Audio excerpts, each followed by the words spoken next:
Stage پر رونق افروز علماء کرام و معزز سامعین کرام و اسلام کی پردہ نشینوں اور بہنوں، السلام علیکم ورحمۃ اللہ تعالی وبرکاتہ۔ الحمدللہ حمدا موافیا لنعمہ والصلاۃ مکافیا لمزیدہ وعلى آلہ وصحبہ وجنودہ اجمعین، اما بعد۔ اعوذ باللہ من الشیطان الرجیم، بسم اللہ الرحمن الرحیم۔ من عمل صالحا من ذکر او انثی فلنحینہ حیاۃ طیبہ۔ آمنت باللہ صدق اللہ العظیم وصدق رسولہ النبی الامین المتین الکریم، ونحن على ذلك لمن الشاهدين والشاكرين والذاكرين والعاملين والحمد لله رب العالمين۔ حضرات، ہم اور آپ جس جگہ جمع ہوئے ہیں اور جمع ہونے کا مقصد یہی ہے کہ جشن غریب نواز رحمۃ اللہ علیہ کی حاضری کی سعادت ہم اور آپ حاصل کریں۔ ہمدرد قوم ملت جناب ہارون رشید صاحب ہر سال کی طرح ان سال بھی حضور سیدنا غریب نواز رحمۃ اللہ علیہ کی یاد میں جلسہ پاک کا اہتمام کیا اور یہ ہنسی موقع ہمیں اور آپ کو فراہم کروایا کہ اللہ والے کی مجلس پاک میں پہنچیں اور ان کا ذکر خیر سنیں۔ یقیناً ایک سے ایک باوقار علماء کرام آپ کے سامنے تشریف لائیں گے اور ان کے بیش بہا قیمتی جملے کو آپ سماعت کر کے اپنے قلوب و اذہان کو منور و مجلہ فرمائیں گے۔ اسٹیج میں ہمارے علماء کرام کی موجودگی ہے، بس یوں سمجھیں کہ فرداً اگر آپ کے سامنے تعارف کروایا جائے تو منٹوں میں نہیں بلکہ گھنٹوں میں وقت صرف ہو جائے گا۔ بس میں اپنی گفتگو کو آگے بڑھانے سے پہلے اسلاف کے اصول پر عمل کرتے ہوئے بارگاہ نبی میں درود و سلام کا نذرانہ پیش کرنے سے قبل ایک حدیث پاک سماعت فرما لیں۔ حضرت جابر رضی اللہ تعالیٰ عنہ ایک مرتبہ صحابہ کرام کی دعوت فرماتے ہیں اور جب دعوت کرتے ہیں تو دسترخوان جب بچھایا گیا تو وہ دسترخوان گندا تھا، میلا تھا، تو آپ اس دسترخوان کو لیتے ہیں اور آگ میں ڈال دیتے ہیں۔ جب آگ میں ڈالا تو اس کا میل تو ختم ہو گئی، لیکن وہ دسترخوان ویسے ہی صحیح و سالم ہے۔ صحابہ نے پوچھا کہ جابر آخر اس کی وجہ کیا ہے؟ اس لیے کہ یہ تو دسترخوان ہے، کپڑا ہے، جب اس کو آگ میں ڈالا جائے گا تو کپڑا کو جل جانا چاہیے تھا۔ حضرت جابر رضی اللہ تعالی عنہ فرماتے ہیں کہ یہ کپڑا آگ میں اس لیے نہیں جلا کہ اس کپڑے کو نسبت ہے پیارے آقا سے، اس کپڑے کو نسبت ہے مدینے والے آقا سے۔ حضرت جابر رضی اللہ تعالیٰ عنہ نے فرمایا ایک مرتبہ میں نے پیارے آقا کی دعوت کی، اور جب دعوت کی تو پیارے آقا جب اپنے ہاتھ دھل لیے تو دھلنے کے بعد اس دسترخوان پہ پیارے آقا نے اپنا ہاتھ، اس دسترخوان پہ پیارے آقا نے اپنا ہاتھ مس کر دیا، اپنا ہاتھ ٹچ کر دیا۔ تو جب پیارے آقا جس دسترخوان پہ اپنا ہاتھ کو مس کر دے تو دنیا کی آگ تو جلا ہی نہیں سکتی، اس دسترخوان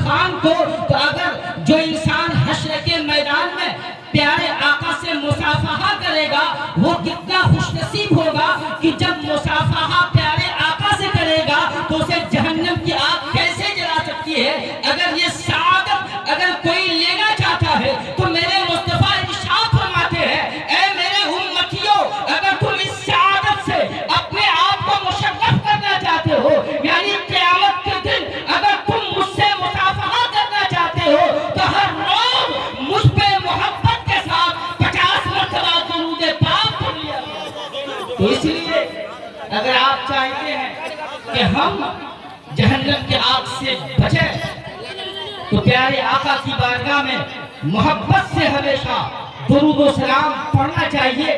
آئیے ایک مرتبہ نبی پاک کی بارگاہ میں محبت سے درود شریف پڑھیں. اللہم صلی علی سیدنا مولانا محمد النبی الامی وآلہ وصحبہ وبارک وسلم. صلو علیہ صلاۃ و سلام علیک یا رسول اللہ صلی اللہ تعالی علیہ وآلہ وسلم. حضرات یہ جشن غریب نواز ہے اور اگر غریب نواز کا ذکر نہ کیا جائے تو پھر یہ جو پوسٹر میں جو ہیڈنگ لگائی گئی ہے یقیناً اس کے برخلاف ہو جائے گا. تو میں چاہوں گا کہ برکت حاصل کرنے کے لیے حضور سیدنا غریب نواز رحمت اللہ علیہ کا تھوڑی سی ہی وقت میں آپ کو ذکر خیر سنا دوں. فہرست بہت لمبی ہے. آج ہندوستان میں اگر اسلام بلند و بالا ہے, اگر آج ہم مسلمان ہیں تو یہ میرے خواجہ کا دین ہے. اگر ہم مسلمان ہیں تو یہ میرے خواجہ کا کرم ہے. آج اگر کوئی سعودی سے آتا ہے, آج اگر کوئی حج کر کے آتا ہے, آج اگر کوئی عمرہ کر کے آتا ہے تو ہمارے لیے اگر کوئی گفٹ لے کر کے آ جائے, کوئی تحفہ لے کر کے آ جائے, اگر کوئی چھوٹا موٹا تحفہ ہمیں دے دیتا ہے, ہم اس حاجی کا احسان مانتے ہیں, ہم اس عمرہ کرنے والے کا احسان مانتے ہیں. ہمارے لیے تسبیح لے کر کے آئے ہیں, ہمارے لیے عطر لے کر کے آئے ہیں, ہمارے لیے مصلی لے کر کے آئے ہیں. لیکن اگر آنے والا حاجی اگر ہمارے لیے قیمتی تحفہ لے کر کے آ جاتا ہے تو ہم اور احسان مند ہو جاتے ہیں. تو مسلمانوں, دنیا میں اگر کوئی ہمارا احباب مجھے کوئی تحفہ دیتا ہے تو ہم کبھی احسان فراموشی نہیں کرتے ہیں, کبھی اس احسان کو بھلاتے نہیں ہیں. تو یاد کرو اس ہندوستان میں جو سب سے زیادہ قیمتی تحفہ ایمان ہے انسان کے لیے, وہ قیمتی تحفہ ہندوستان میں کسی اور نے نہیں بلکہ میرے خواجہ پاک نے ہمیں عطا کیا ہے. آپ تاریخ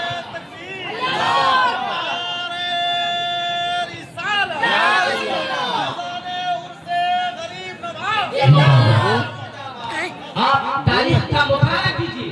حضور سیدنا غریب نواز رحمۃ اللہ علیہ, اور یہ غریب نواز صرف غریب نواز نہیں تھے. میں تو کہتا ہوں کہ میرے خواجہ امیر نواز بھی تھے. آپ تاریخ پڑھیے, میرے خواجہ ہندوستان میں آنے کے بعد غریب نواز نہیں ہوئے بلکہ ماں کی گود سے میں جب پیدا ہوئے تو آپ کی بچپنے کی تاریخ پڑھیے. میرے خواجہ بچپنے میں بھی غریب نواز تھے, میرے خواجہ جوانی میں بھی غریب نواز تھے. میرے خواجہ کے بچپنے کا عالم تو یہ بتایا جاتا ہے, ایک مرتبہ آپ اپنی ماں کی گود میں ہیں, ایک مانگنے والی عورت آتی ہے. عورت جب آتی ہے تو وہ رونے لگتی ہے. اس کے گود میں ایک بچہ تھا, وہ بچہ بھی رونے لگتا ہے. میرے خواجہ کی ماں کہتی ہے کہ تم اپنے بچے کو دودھ کیوں نہیں پلا دیتی ہو تاکہ تیرا بچہ خوش ہو جائے. وہ عورت کہتی ہے کئی دن سے فاقہ کا عالم ہے, کئی دن سے بھوک اور پیاس کی شدت تڑپا رہی ہے اور کچھ کھانے کے لیے نہیں ہے, اس لیے آپ کے گھر پہ آئی ہوں. اب ذرا ملاحظہ کیجئے, میرے خواجہ کے بچپنے کا عالم ہے. میرے خواجہ چھوٹے سے ہیں اور اپنی ماں کی طرف اشارہ کرتے ہیں, اشارہ بچے کی طرف ہوتا ہے. آپ کی والدہ فرماتی ہے میں سمجھ گئی کہ میرا بیٹا معین الدین مجھے کہہ رہا ہے اے ماں, اس بچے کو آپ لے کر کے آپ اس بچے کو دودھ پلا کر کے اس بچے کو خاموش کر دیجئے. پتہ یہ چلا میرا خواجہ بچپنے میں ہے لیکن بچپنے میں بھی غریب نواز ہے. خواجہ کی زندگی کو پڑھیے. آج ہندوستان میں ہم مسلمان بنے ہیں. آج ہندوستان میں اگر مسلمان کی کوئی شہادت ہے, کوئی تاریخ ہے تو وہ خواجہ کے بدولت ہے. اس لیے کہ میرے خواجہ جو ہندوستان میں آئے وہ کسی اور کے اشارے پہ نہیں بلکہ رسول پاک کے اشارے پہ آئے ہیں. مدینے والے آقا نے میرے خواجہ کو بھیجا تھا لیکن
تھے جب معین الدین کو دیکھتے ہیں تو فرماتے ہیں اے معین الدین آؤ، اے معین الدین آؤ، میں تمہارا انتظار کر رہا ہوں۔ المختصر یہ کہ میرے خواجہ غریب نواز رحمۃ اللہ علیہ اپنے پیر و مرشد کی صحبت میں 1 سال نہیں 2 سال نہیں، تاریخ یہ بتاتی ہے کہ 20 سال اپنے پیر و مرشد کی خدمت میں رہے یا 22 سال رہے۔ اور جب وہاں رہتے ہیں تو میرے خواجہ غریب نواز رحمۃ اللہ علیہ سے وہ جب سلوک کے منازل طے کروایا جاتا ہے، خواجہ عثمان حلوانی نے کہا کہ اے معین الدین جاؤ 1000 مرتبہ سورہ اخلاص پڑھو۔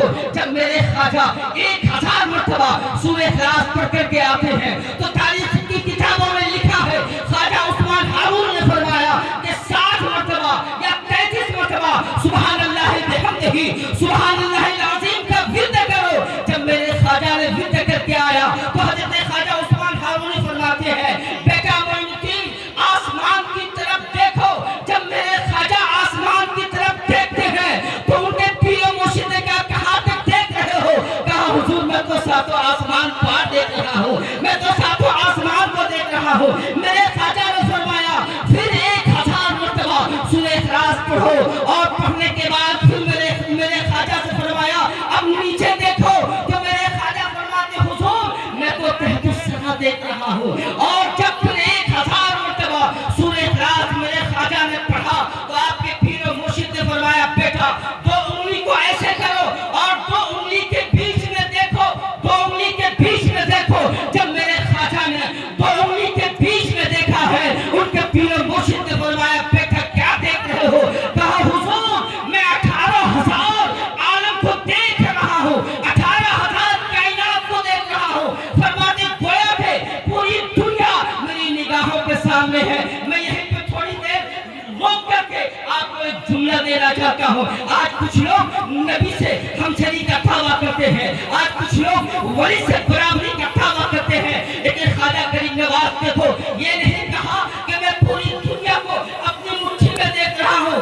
اور یہ ادب کہاں سے لیا میرے خواجہ نے؟ جب آپ تاریخ پڑھیں گے تو یہ ادب میرے خواجہ نے غوث پاک سے لیا ہے، پیران پیر سے لیا ہے، روشن ضمیر سے لیا ہے۔ اسی لیے کہ اور غوث پاک نے یہ ادب کہاں سے لیا تو اس نے مولا علی سے لیا ہے۔ اور مولا علی نے کہاں سے لیا؟ مولا علی نے کہا کہ میں رسول پاک کے جیسا نہیں ہوں، اس لیے بیٹا عبد القادر میں تمہارے منہ میں 6 مرتبہ لعاب دہن ڈالا، 7 مرتبہ نہیں ڈالا۔ اور میرے خواجہ میرے پیران پیر روشن ضمیر نے جب اس لعاب دہن کو اپنے منہ میں لیا تھا کمال کیا تھا؟ پیران پیر فرماتے ہیں نظر تو الہ بلاد اللہ جمع کا خردلۃ علی حکم اتصالی، میں خدا کے تمام شہر کو ایسے دیکھ رہا ہوں جیسے ہاتھ کی ہتھیلی پہ رائی کے دانے کو دیکھا جاتا ہے۔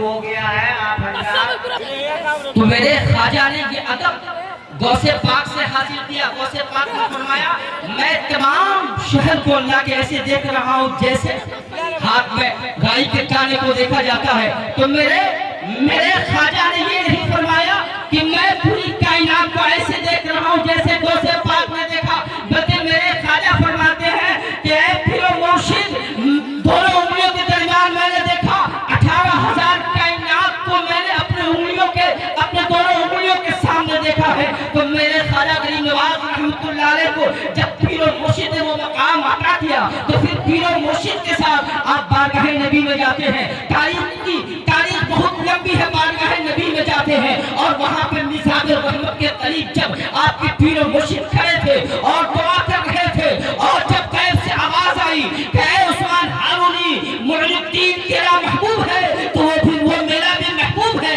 اور میں نے اسے قبول کر لیا۔ آپ کے پیر و مرشد خوش ہو جاتے ہیں اور بشارت دیتے ہیں اے معین الدین تو رب کا محبوب بن گیا ہے۔ جب بارگاہ نبی میں جاتے ہیں سلام پیش کیا جاتا ہے، بارگاہ نبی سے سلام کا جواب دیا جاتا ہے۔ ایک تاریخ میں یہ آتا ہے کہ دوسری مرتبہ جب خواجہ غریب نواز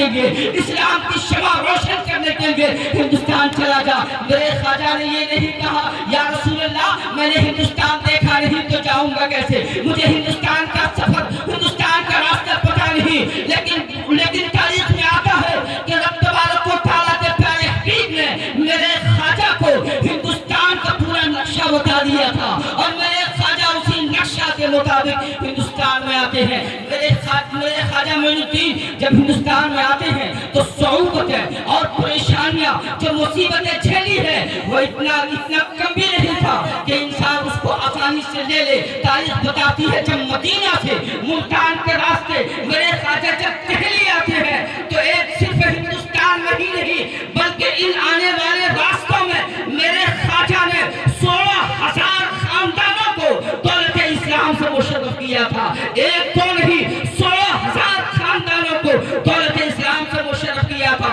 اور پھر جب میرے خواجہ ہندوستان میں آتے ہیں اور اجمیر کا سفر کرتے ہیں تو ہزاروں لوگوں کو دولت اسلام سے مشرف کرتے ہیں. تو میرے خواجہ غریب نواز رحمۃ اللہ علیہ اتنے غریب نواز تھے, آج بھی ان کے گھر پہ جو جاتا ہے تو کبھی خالی ہاتھ واپس نہیں آتا ہے. شرط یہ ہے کہ عقیدت اچھی ہو, اخلاص اچھا ہو, عقیدت اچھی ہو, اور تعلق جو ہے وہ تعلق اللہ کے ولی سے اگر مضبوط ہو تو یقیناً بارگاہ خواجہ سے ہر ایک کو ملتا ہے. اسی لیے شاعر نے کہا سنا نے اپنی بربادی پہ افسانے کہاں جاتے, تیرا در چھوڑ کے خواجہ یہ دیوانے کہاں جاتے, تیرا در چھوڑ کے خواجہ یہ دیوانے کہاں جاتے. تو حضرات محترم جو مجھے ٹائم دیا گیا تھا وہ قریب ہونے ہی والا ہے, اس لیے میں یہ کہہ کر کے یہ پیغام دے کر کے آپ سے رخصت ہونے کی کوشش کرتا ہوں کہ اے مسلمانوں, میرے خواجہ آج میرے خواجہ کے در پہ ہم لوگ جاتے ہیں, لیکن خواجہ کے اخلاق کو اپنائیے, خواجہ کے کیریکٹر کو اپنائیے, خواجہ کے کردار کو اپنائیے. میرے خواجہ جب ہندوستان میں آئے کوئی کلمہ کو نہیں تھا, لیکن 90 لاکھ ہندوؤں کو میرے خواجہ نے کلمہ پڑھا کر کے مسلمان بنایا. آج مسلمان ہوتا ہے کہ آج مسلمانوں کو مارا جاتا ہے, آج مسلمانوں کو پریشان کیا جاتا ہے, آج ہندوستان میں مسلمانوں کو کے اوپر میں طرح طرح کا ظلم کے پہاڑ کو توڑا جاتا ہے. نہیں مسلمانوں, یہ کوئی نیا نہیں ہے, آپ تاریخ کو اٹھا کر کے دیکھیں.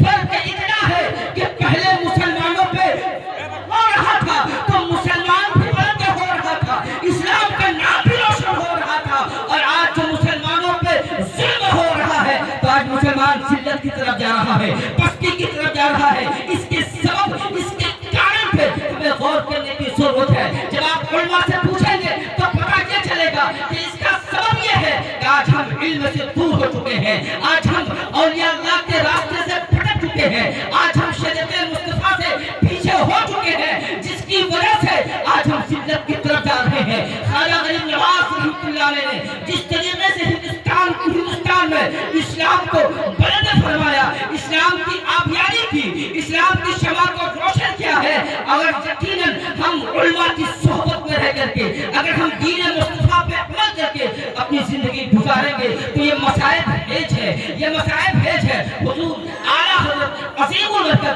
مجدین دین و ملت الشاہ امام احمد رضا خان فاضل بریلوی علیہ رحمۃ اللہ نے اپنی کتاب الملفوظ میں ایک حدیث پاک کو نقل کیا ہے, اسی کو بیان کر کے اپنی گفتگو کو ختم کروں گا. کہ اے مسلمانوں, آج ہم ذلت کی طرف جا رہے ہیں, آج ہماری بیٹیاں مرتد ہو رہی ہیں, آج ہمارا بھائی بہک رہا ہے, آج مسلمان اسلام کو جو چھوڑ کر کے مرتد و کافر ہو رہا ہے, اس کی وجہ یہ ہے کہ آج ہمارا رشتہ علماء کرام سے ختم ہو چکا ہے, آج ہمارا کنیکشن اپنے علماء کرام سے ختم ہو چکا ہے. یہی وجہ ہے کہ ہماری بیٹیاں ہو, ہماری بہنیں ہو جو مرتد کی شکار ہو رہی ہے, جو ارتکاب کی شکار ہو رہی ہے.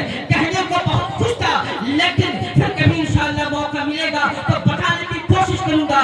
آج ہمارا سماج جو ہے ارتکاب کی طرف کیوں جا رہا ہے, آج ہمارا سماج جو ہے غلط راستے کی طرف کیوں جا رہا ہے. بس امام احمد رضا خان نے جو اس کتاب میں ایک حدیث پاک کو نقل کیا ہے اس کو پیش کر کے اپنی گفتگو کا اختتام کرتا ہوں. میرے امام نے فرمایا اختو عالمن او متعلمن او مستعلمن او محبن ولا تکن الخابث. کہ اے لوگوں, اگر تم دنیا میں عالم بن کر کے جیو گے, اگر عالم بن کر کے نہ جیو